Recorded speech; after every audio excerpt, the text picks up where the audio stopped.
बिस्मिल्लाहिर्रहमानिर्रहीम। अस्सलामुअलैकुम।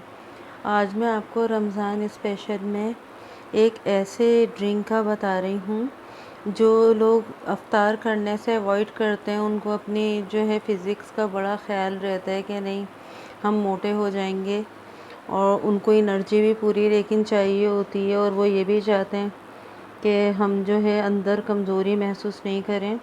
उसके लिए ये ऐसी ड्रिंक है, अगर आप सहरी पर इसको पिएं या इफ्तार पर जो है इसको पिएं तो आपको कोई और चीज़ खाने पीने की, ऐसी तली हुई चीज़ों की ज़रूरत नहीं होगी कि जिससे पेट भर जाए। इससे आपका पेट भी भरेगा और इससे जो है आपको एनर्जी भी मिलेगी। ये मैं बल्कि आपसे इस बात का दावा करती हूँ। इसके लिए हमें सबसे पहले चाहिए होगा, ये 1 कप मैंने दूध दिया है 250 ml, 5 बादाम लिए हैं, 1 चमचा मैंने शहद का लिया है खाने का, 2 चमचे मैंने दही के लिए खाने के, 2 चमचों के बराबर मैंने खोपरा लिया है, 1 चमचा मैंने क्रीम लिया है, 4 मैंने खजूरें ली हैं जिसके मैंने सीड्स निकाल लिए। अब इन सबको हमें ग्राइंडर में खूब अच्छे से जो है ग्राइंड कर लेना है और थोड़ी सी बर्फ़ भी डाल लेंगे। चलिए जी शुरू करते हैं। बिस्मिल्लाहिर्रहमानिर्रहीम।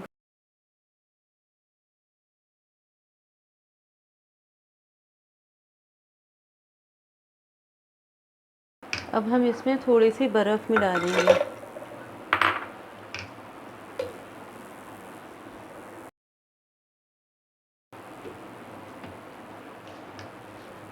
देखें ये हमारा जूस तैयार हो गया है, और ये इतना एनर्जेटिक होगा, आप लोगों को खुद फील होगा इसको पीने के बाद। ये देखें तकरीबन इसमें हमारे 2 गिलास बन गए हैं 1 कप दूध से।